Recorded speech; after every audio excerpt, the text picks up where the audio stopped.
Olá, seja muito bem-vindo ao Debatistas Podcast, um programa de debates e entrevistas que aborda assuntos contemporâneos à luz da Bíblia numa perspectiva batista. Hoje nós temos a grande satisfação de receber pela segunda vez aqui no Debatistas Podcast o pastor Paulo César Nascimento, está aqui e fazendo aquele link que a gente conversou da outra vez. Pastor diretamente de Serra Talhada está aqui para falar conosco. Pastor Paulo César, seja muito bem-vindo. Ok, pastor Natan, é um prazer, um privilégio estar aqui mais uma vez participando do Debatistas. Que bênção, que bênção. Eu quero dizer para você de casa que esse episódio está sendo veiculado no Spotify da CBN, no YouTube. Já inscreva-se no canal, né? Dê aquele like, compartilhe, e também nas plataformas da Rede 316, 24 horas proclamando o amor de Deus. Que bênção podermos estar também veiculando na Rádio 316 esse episódio. Pastor Paulo César Nascimento, que alegria poder lhe receber aqui para falarmos um pouquinho de mais um livro que é lançamento, né? O livro que se encontra aqui nas minhas mãos, deixa eu mostrar aqui para o pessoal de casa, é esse livro aqui, Revitalização de Igrejas, um paradigma bíblico a partir de Apocalipse. Pastor Paulo César já tem alguns livros, teve o outro que foi lançado, Trono e o Cordeiro, nós lhe recebemos aqui para falar sobre esse tema também, né? E você de casa que não conhece esse livro, veja lá, o Trono e o Cordeiro do pastor Paulo César Nascimento, você pode adquirir pela Lerban, foi lançado pela Betel Publicações, não é isso, pastor? Mas esse aqui foi lançado diretamente pela Lerban, exclusivamente pela Lerban, e você pode adquirir. Mas vamos lá, pastor Paulo César, antes da gente entrar aqui no tema de hoje, que é Apocalipse e Revitalização de Igrejas, nos fale um pouquinho aí de como está a sua vida ministerial, pessoal, para depois a gente entrar aqui no tema. Então, a gente está aqui no sertão de Pernambuco desde 2010, desenvolvendo um trabalho na igreja local, que é a minha igreja mãe. Sou um dos pastores da igreja, né? Sou pastor auxiliar e tenho atuado especialmente cuidando dos novos convertidos da igreja, todos que entram, a gente tem um tempo com eles, processo de discipulado, e na coordenação e também como professor do Seminário Teológico Evangélico do Sertão, que tem como alvo treinar, capacitar obreiros para servir a Deus no sertão e no mundo. Então, praticamente hoje esse é o nosso principal ministério aqui em Serra Talhada. Bênção demais. Quando o senhor trabalhou 12 anos, né? Foi 12 anos entre os tucanos, lá no Amazonas. Então tem essa experiência transcultural, essa experiência missional, digamos assim. E aí, tem quantos anos que o senhor voltou desse trabalho diretamente entre os tucanos para o sertão? Eu estou no sertão desde dezembro de 2009. Eu fiquei no campo missionário de dezembro de 96 a dezembro de 2009. Aí em dezembro de 2009 eu retornei. Entendi. Aí falando então sobre os livros, o senhor tem o livro Missão e Igreja, foi o primeiro, é isso? Isso, Missão e Igreja, foi publicado em 2014. Ele, na verdade, é uma coletânea de palestras e mensagens que preguei em consultas e conferências missionárias. E no final tem um encarte com o testemunho do nosso tempo lá no Amazonas, com algumas fotos também do trabalho missionário. Esse foi o primeiro, 2014. Entendi. Inclusive desse livro aí, antes de falar dos próximos, eu menciono a sua experiência no meu livro, né, Cantar e Ensinar, Doutrina Cantada, Doutrina Aprendida. Eu menciono a sua experiência com o CD que vocês gravaram ali para inserir uma doutrina, uma crença que não havia, era sobre a questão da ressurreição, era algo que não fazia parte da crença deles e foi ensinado por meio de música, não é isso? Isso, exatamente. Bênção. Esse testemunho foi riquíssimo para poder também solidificar aquilo que eu estava trabalhando ali sobre a importância da música para ensinar. Mas aí o segundo livro, então, já é o do Trono e Cordeiro. O segundo livro, Trono e Cordeiro, que foi resultado de uma dissertação de mestrado, onde eu faço uma proposta de leitura do Apocalipse a partir das duas figuras centrais, né? O que se assenta no trono e o Cordeiro que foi morto. Daí a ideia Trono e Cordeiro. Então, é mais às vezes as pessoas confundem achando que é um comentário bíblico de Apocalipse. Não é um comentário bíblico. é uma proposta de como você fazer a leitura e usufruir da mensagem original dela. Pronto. E agora nós temos, então, o terceiro livro. Eu fiz até um textinho, né? Será que o Apocalipse, né, um livro tão emblemático, extremamente teológico, e que é base para diversos pensamentos dissonantes na cristandade, pode trazer aplicações tão práticas ao ponto de servir como base para a revitalização de igrejas? Então, aqui já vem a minha primeira pergunta, né, sobre esse livro agora. Qual seria, antes da gente entrar nessas questões, né, qual seria o contexto, para o senhor nos situar? Qual o contexto, a proposta do livro que o levou a transformar em livro, né, na realidade, essa pesquisa? Então, eu acho que o ponto de partida é que, quando eu fiz o mestrado na área de Apocalipse, o Betel lançou o doutorado, só que o meu mestrado foi na área de hermenêutica do Novo Testamento. Só que o doutorado que o Betel trouxe aqui para o Nordeste, na verdade implantou no Nordeste, é um doutorado em ministérios. Então, qual é a diferença central? É que um trabalho de pesquisa, uma tese de doutorado na área de ministérios, não precisa ser algo prático, essa é a proposta do doutorado, algo prático, útil e aplicável na vida da igreja. Essa é a proposta central desse doutorado. Então, eu lembro que eu levei a minha proposta inicial, que era trabalhar, Natan, mais ou menos na sua área, só que era sobre uma análise da influência do humanismo na adoração cristã e uma proposta a partir de Apocalipse, que vai ser um outro livro que eu estou escrevendo também. Benção. Vamos lá. Benção demais. Então, aí o meu orientador, ele disse, Paulo, você pode ampliar isso aí. Você está pegando uma área da igreja que é a adoração coletiva e pública, né? Então, você pode ampliar isso e trabalhar de forma mais ampla outras áreas da igreja, que não é só a questão do culto de adoração. E aí foi quando surgiu a ideia de falarmos sobre a questão da revitalização de igrejas, que é um assunto muito prático, muito, muito necessário hoje para a igreja. Então, foi a partir dessa ideia aí que surgiu a questão de ampliar para trabalhar não só a adoração, mas a revitalização de outras áreas da vida da igreja, que a gente vai conversar aqui, certo? Então, o que acontece? Como eu sou pastor batista nacional e sou filiado à nossa convenção aqui em Pernambuco, obviamente, e uma seccional chamada Sertão. Então, a ideia foi, como tinha que ter uma questão prática, então a ideia é, vamos fazer uma pesquisa na igreja local. Igrejas batistas nacionais. No Sertão, aí o meu orientador disse, amplia e bota capital. Sertão e capital. Falei, tá bom. Aí fiz a pesquisa. Depois ele disse, cara, põe o Nordeste. Eu disse, não, peraí, o Nordeste é muito grande.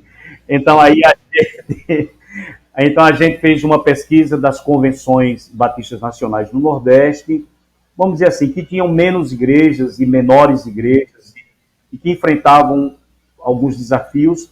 E então a gente ampliou para pegar 4 igrejas de 4 estados do Nordeste, né? Então, a partir daí se surgiu a ideia de escrever, fazer a pesquisa de campo aqui em 4 estados do Nordeste, para a partir daí chegarmos a um diagnóstico geral, não de cada igreja, mas um diagnóstico geral sobre a situação e do estado de saúde das igrejas batistas nacionais no Nordeste. Então, foi a partir daí que surgiu a ideia da tese, que posteriormente foi sugerido que se transformasse em livro, para que pudesse chegar a mais pessoas. Certo. E aí o que foi trabalhado nessas pesquisas, então, nessa pesquisa, tinham aí 6 áreas essenciais da vida da igreja, não é isso? Isso. A gente selecionou, é interessante essa sua pergunta, porque essas 6 áreas, elas não são exaustivas. A igreja não tem só 6 áreas, né? Mas a gente selecionou aquelas 6 áreas que a gente entende como áreas essenciais na vida de uma igreja, né? Não sei se eu já posso mencionar aqui. Pode, fique à vontade. Então, a gente se concentrou em saber como é que estava nas igrejas batistas nacionais a área de pregação e ensino das Escrituras, a vida de oração, tanto a vida de oração das igrejas em cultos coletivos, como a vida de oração também com cristãos individuais, com membros individuais. A terceira área é a área do amor e comunhão, vendo aí como é que estava essa questão dos relacionamentos, né, dentro da igreja. A quarta área foi a questão da visão e prática missionária. A quinta foi o culto de adoração coletivo e público. Esse era o ponto que eu trabalharia especificamente na tese, e aí foi ampliado. E aí finalizamos fazendo uma pesquisa sobre a área de liderança.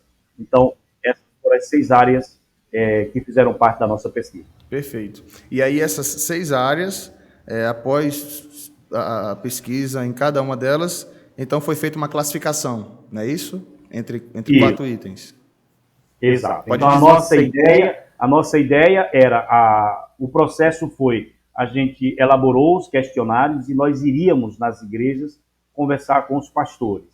Foi quando surgiu a situação da pandemia, e aí tudo precisou ser feito online, né? Então era um questionário com 7 páginas, esse questionário.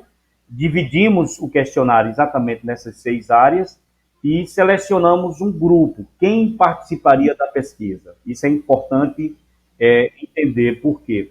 Porque a pesquisa ela ficou, primeiro, o pastor da igreja responderia.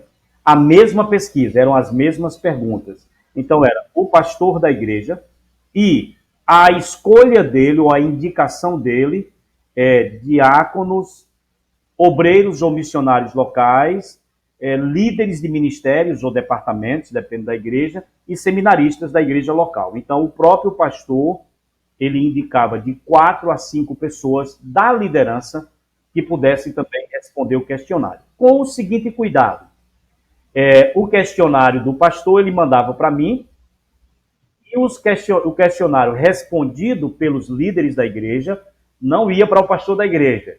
A gente resguardava essa questão do sigilo das informações para não ter alguma dificuldade, uma questãozinha ou outra que às vezes você sabe que existe.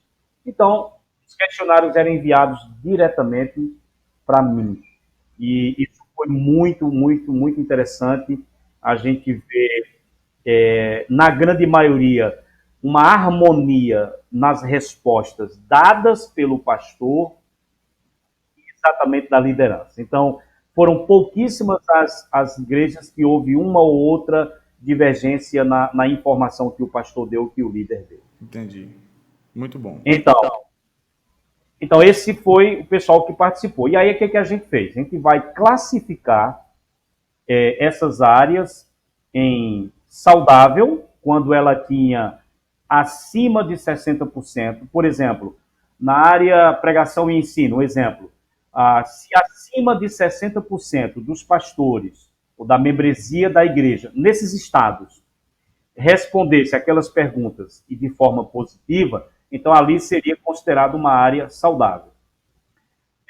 De 51% a 60%, aquela área seria considerada relativamente saudável. O que é relativamente saudável? É que aquela área, por exemplo, vida de oração ou visão e prática missionária, elas são divididas em subtemas, tipo visão e prática missionária. Você tem evangelismo, você tem a questão da missão transcultural, de investimentos em projetos missionários, você tem o lado da ação social. Então, a ideia era, aspectos daquela área foram considerados positivos e saudáveis, mas outros aspectos precisavam melhorar. Então, é a ideia de relativamente saudável. Era uma área que ela toda não precisava de revitalização, mas aspectos dentro dela, certo? Fragilizada ou adoecida, a gente classificaria entre 41% e 50%. Quando a área dava essa porcentagem, ela era considerada uma área fragilizada ou adoecida. E de 0% a 40%, aí realmente seria considerado uma área muito adoecida da vida da igreja. Ah, então perfeito. Então nós tivemos aí essas 4 classificações: saudável, relativamente saudável, fragilizada ou adoecida e muito adoecida. Isso. Pronto. Então nós temos aqui o contexto da pesquisa, foi a sua pesquisa de doutorado para a produção desse livro. Agora, esses dados não foram todos para o livro, né? Não, os dados não foram 100%. As tabelas que a gente, cada uma dessas áreas, a gente fez várias tabelas no Excel para fazer os comparativos, colocar direitinho as porcentagens por estado. É interessante lembrar que foram 52 igrejas, pegando aí o Sertão de Pernambuco, capital e região metropolitana, pegando o estado do Ceará, Rio Grande do Norte, que são convenções pequenas, são poucas igrejas nesses estados, e pegando o estado da Paraíba. Perfeito. Certo? Pronto. Então, diante do contexto, nós observamos aqui o cuidado que foi feito para essa pesquisa de campo. Então, a gente observou aí esse desejo, né, de responder à necessidade das igrejas, uma revitalização, então, a partir agora do seu conhecimento, né, no Apocalipse. Aí vem, por que uma proposta de revitalização a partir de Apocalipse? Então, o senhor chegou ali a um diagnóstico, né, a uma conclusão a partir dessa pesquisa, e aí a proposta, então, de auxiliar as igrejas na revitalização daquilo que era necessário ali, seria a partir de Apocalipse. Por quê? Só me permita, antes de eu responder, informar para o pessoal que, por exemplo, quando você entra no site da Lerban e você vai adquirir um livro, no lado, lá no site, do lado do livro, tem um link onde você pode baixar gratuitamente 2 capítulos que não foram para o livro. A história, o resumo histórico da denominação e os detalhes da pesquisa, com as tabelas, tudo direitinho. Então, quem quiser ter acesso aos detalhes da pesquisa, pode baixar gratuitamente lá. Perfeito. Agora, deixa eu só deixar uma adenda aqui. Tá? Agora é pecado você pegar só o que não foi para o livro e não comprar o livro. Então, compre o livro e adquira lá o anexo, que é gratuito, né?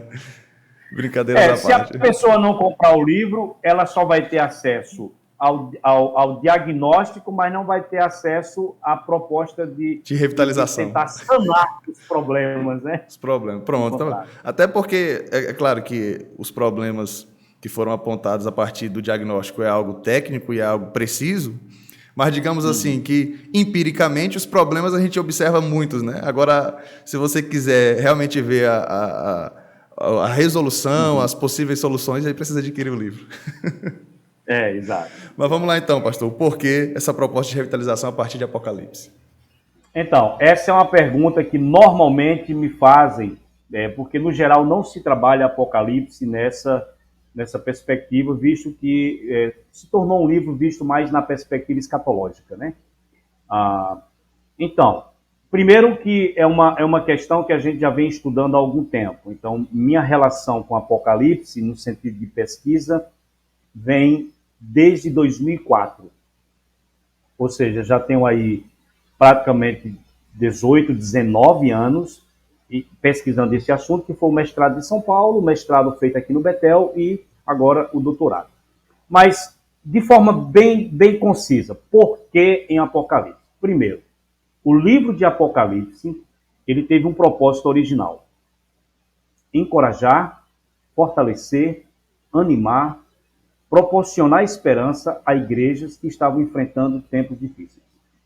Então, quando você olha para o livro de Apocalipse, você vê que aquelas igrejas, as 7 da Ásia, que são representativas, elas estavam enfrentando o que eu chamo no livro de desafios externos e o que eu chamo de problemas internos. Daí essas igrejas precisarem de revitalização. Quais eram os desafios externos? Eram igrejas que sofriam perseguição, tanto por parte do Império Romano, como por parte da comunidade judaica. E havia uma pressão muito forte por causa do culto ao imperador. Esse era o desafio externo. Mas essas igrejas, elas tinham diversos problemas internos. Você tem uma Éfeso da vida que abandonou o primeiro amor. Você tem Pérgamo, que tinha problemas com doutrina e com vida moral, que era a doutrina de Balaão, que levava o pessoal à prostituição e à idolatria. Você tem uma Tiatira da vida, que tinha problemas com uma falsa profetisa chamada Jezabel, que influenciava a igreja com falsos ensinos. Você tem uma Sardes, que era uma igreja dinâmica, viva, ativa aos olhos dos homens, mas Cristo disse que era uma igreja morta.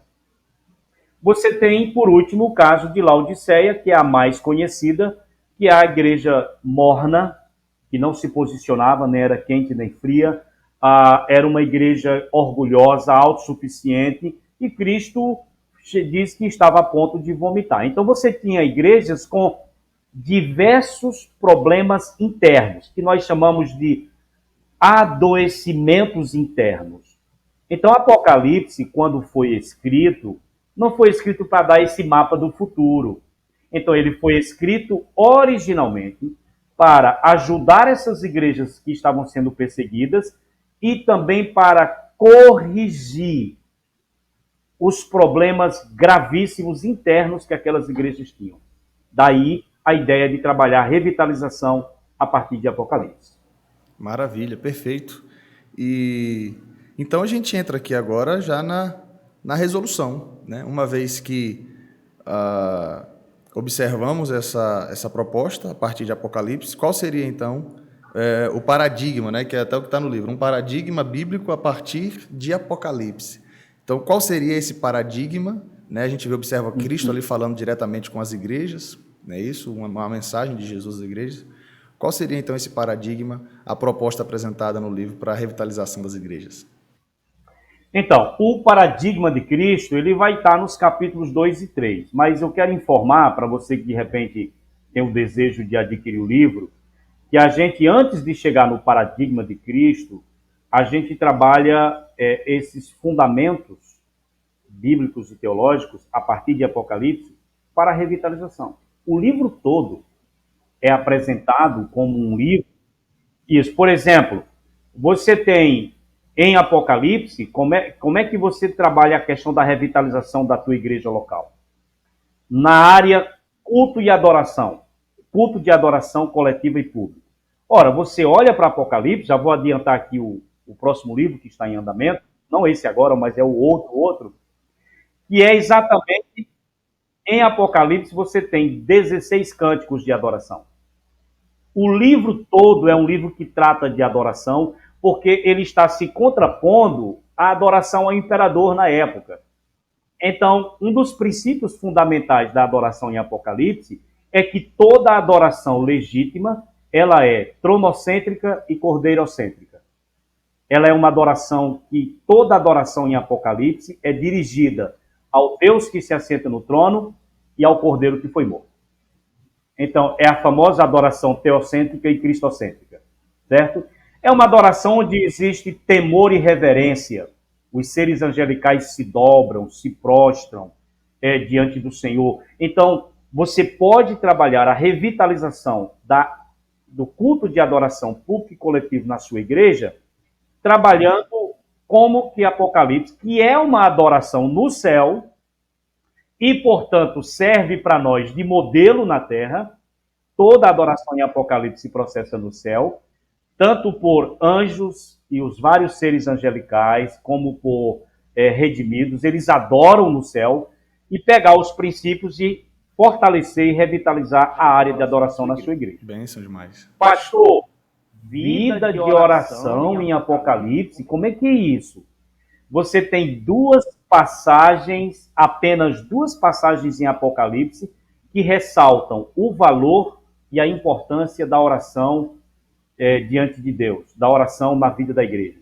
Então, você vai encontrar tudo isso também no livro. A gente vai trabalhar visão e prática missionária em Apocalipse. Ora, Apocalipse você tem o culminar, o consumar de todo o projeto de Deus que prometeu a Abraão abençoar todas as famílias da terra através dele, e você vai ter lá em Apocalipse pessoas de todas as tribos, povos e línguas do mundo em pé diante do trono e do Cordeiro. Quer dizer, você tem como é que diz? A questão de missões em Apocalipse é fortíssima. Então, para deixar claro que você pode, que eu proponho aqui no livro, trabalhar todas essas 6 áreas a partir do próprio livro de Apocalipse, ok? E aí, obviamente, a gente finaliza com os capítulos 2 e 3, onde a gente encontra no conteúdo das 7 cartas um paradigma de Cristo, que serve para, no final, depois do paradigma, em cima do paradigma, eu faço uma proposta de uma metodologia bíblica para a revitalização. Então, a gente não trabalha métodos, modelos, a gente trabalha princípios bíblicos. Por exemplo, o primeiro princípio que você vai encontrar lá em Apocalipse 2 e 3, o paradigma de Cristo, é a necessidade de um diagnóstico preciso e confiável. Se você vai trabalhar a revitalização, primeira coisa que você faz, um diagnóstico. Quando você pega as 7 cartas, o que é que Cristo faz? Elogia as virtudes da igreja e faz uma listinha. Tem isso aqui, você persevera, você é forte nisso, você não abandonou a fé, você odeia as obras dos nicolaítas que eu odeio e tal.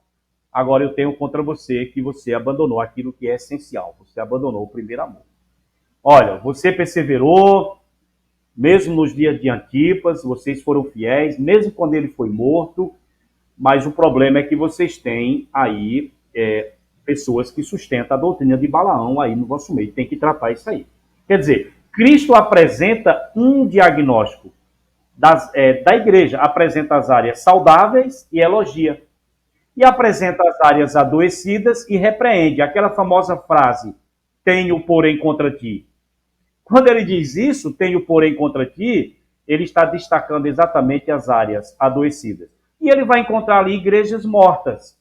Sardes era uma igreja morta, que precisava de revitalizar. Cristo disse, tens nome de que vives, mas está morto. E em Laodiceia, ele é muito claro, para dizer, olha, aconselho que de mim você compre. Quer dizer, eram igrejas que precisavam de revitalização, mas o ponto de partida foi o quê? A necessidade de um diagnóstico. Quer revitalizar a igreja? Ponto de partida. Tenha a honestidade, a coragem e a ousadia de, como líder, fazer um diagnóstico. Eu não vou apresentar os 6 aqui, pastor, mas eu queria destacar mais um. Você vai encontrar em Apocalipse um princípio importante, paradigma de Cristo, que é o papel da liderança como instrumento revitalizador. Como é que Cristo começa cada carta? Ao anjo da igreja tal, diz isso. Ao anjo da igreja tal, diz isso. Ao anjo da... Quer dizer, ele começa cada carta dirigindo-se ao anjo da igreja. Há divergências de interpretação, mas a interpretação mais aceita é aquela que o anjo da igreja é uma representação do líder local, do presbítero, do pastor. E ora, os problemas da igreja local precisavam ser resolvidos, mas qual era o ponto de partida? O anjo da igreja foi quem recebeu em primeira mão a repreensão.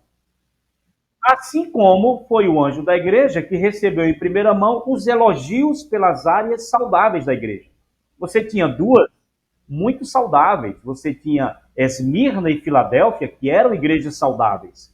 Cristo não trouxe nenhuma repreensão para elas. Então, um outro princípio fundamental para a revitalização, lá no paradigma de Cristo, são 6, é exatamente a questão de que toda revitalização de igreja passa pela liderança da igreja. Não tem como revitalizar a igreja sem que o líder local reconheça a necessidade da revitalização e entenda que sem líderes saudáveis não há igreja saudável. Para que uma igreja seja saudável, a liderança precisa também ser saudável. Então, a gente trabalha nos capítulos 2 e 3 exatamente o que chamamos de paradigma de Cristo, e aí são 6 princípios que a gente encontrou ali naqueles 2 capítulos. Não, perfeito. O senhor falando, eu lembrei do livro do pastor Sérgio Queiroz, da Paraíba, Gloriosas Ruínas, baseado em Neemias. Né? E tem o primeiro princípio que ele apresenta lá seria o princípio da realidade quando Neemias pergunta para Hanani como é que está os irmãos em Jerusalém, tal, os seus patrícios, né? E aí ele recebe então aquele diagnóstico. Então seria a ideia de o primeiro passo para a restauração das ruínas seria exatamente o diagnóstico.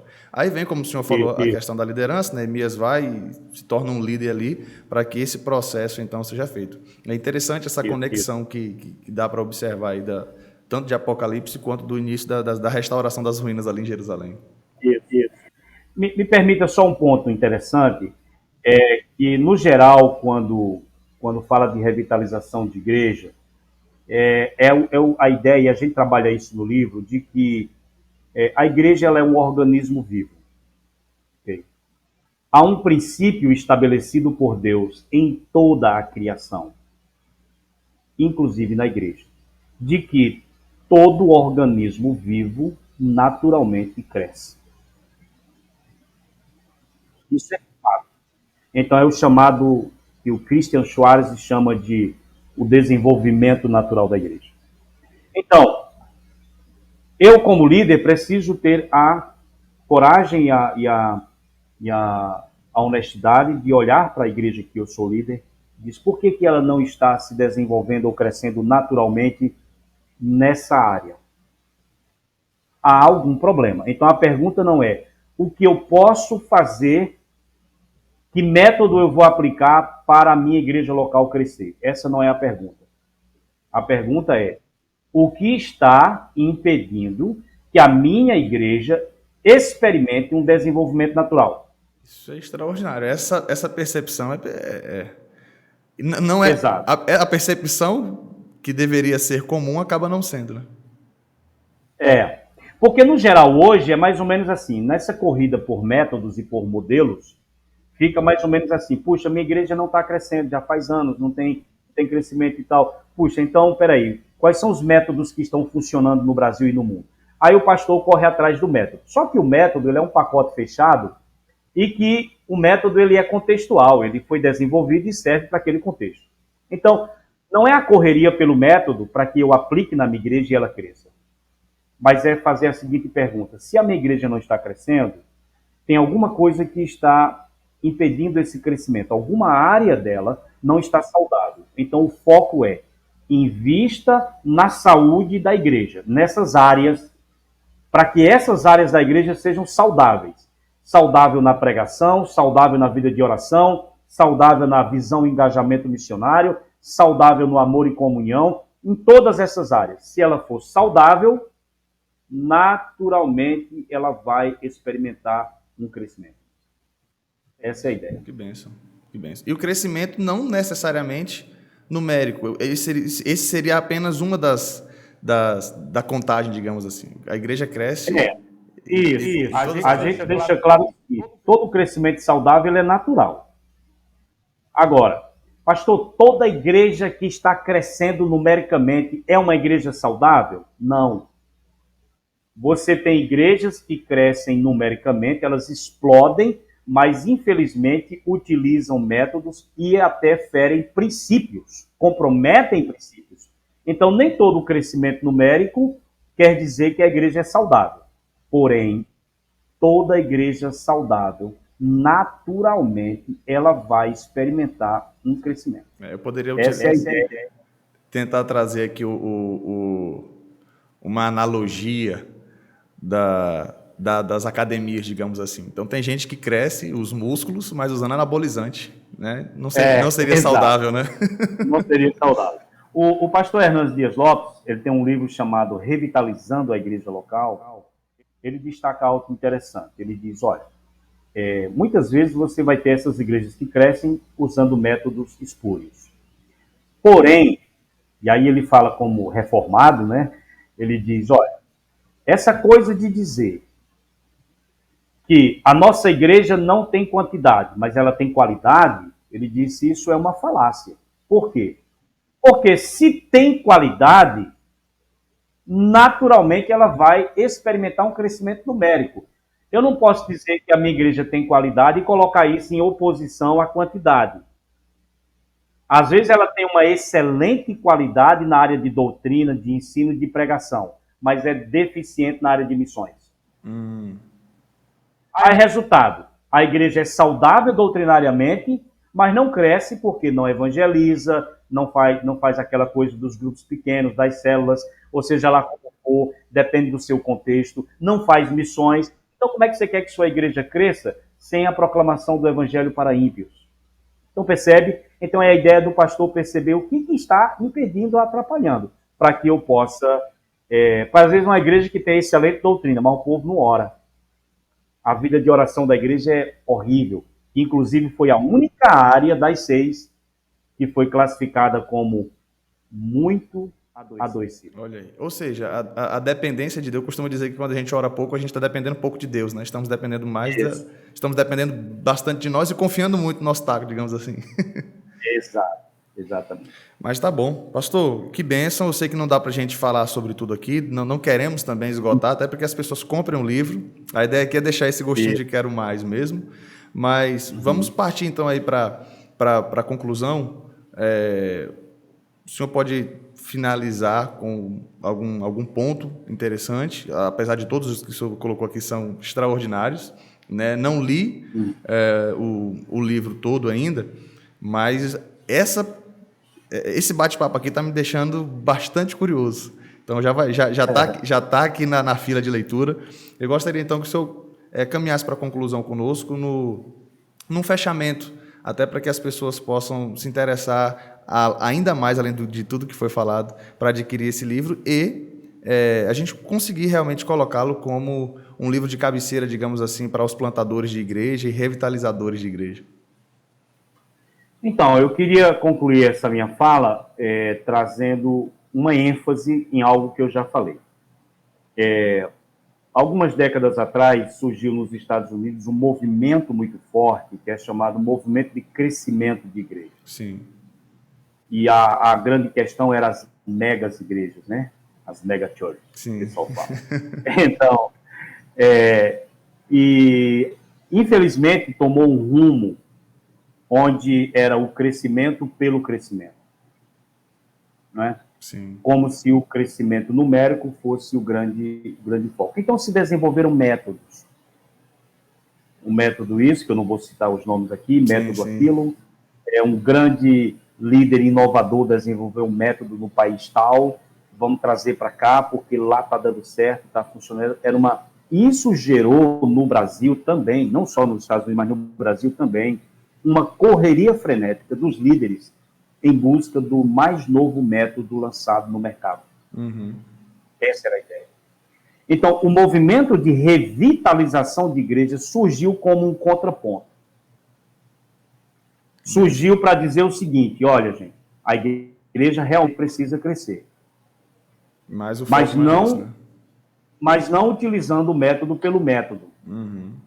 Não pegando pacotes prontos e aplicando. Então, a ideia da revitalização é qual deve ser o foco do pastor na sua igreja local. O foco não é buscar o mais novo método do mercado, mas o foco é invista na saúde da sua igreja local. Quando você tem como foco a saúde da igreja, você vai experimentar aquilo que, de repente, você está buscando em métodos. Então, eu queria terminar com essa reflexão para todos nós. Que bênção, pastor Paulo César. Que aula riquíssima nós tivemos aqui sobre o assunto proposto. E você que está em casa, que foi edificado com essa explanação tão extraordinária de revitalização de igreja a partir de Apocalipse, adquira o livro, inscreva-se no canal. Pastor Paulo César também tem desenvolvido no YouTube explanações acerca do Apocalipse, não é isso, pastor? Faça uma divulgaçãozinha para a gente aí do que as pessoas podem encontrar no seu canal. Isso, lá no canal a gente tem mensagens que foram pregadas de forma mais expositivas e a gente tem vídeos menores, mais curtos, com as perguntas frequentes. Número e marca da besta, quem são os 24 anciãos, essas perguntas dessas figuras principais. Então a gente gravou alguns pequenos vídeos trazendo uma exposição e uma explicação dessas principais figuras. Tipo, a mulher, o dragão e o menino, lá de Apocalipse 12. Então, uma explanação específica sobre isso.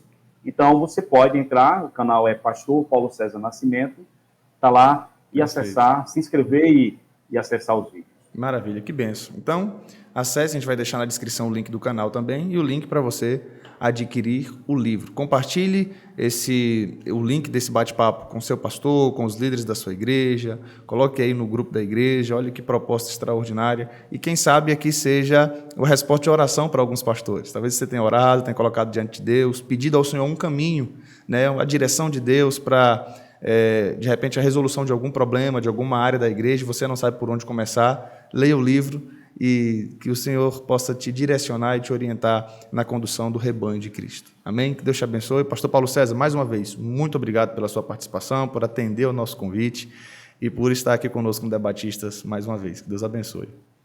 Obrigado, Deus abençoe. E você que está em casa, que Deus te abençoe e até o próximo Debatistas.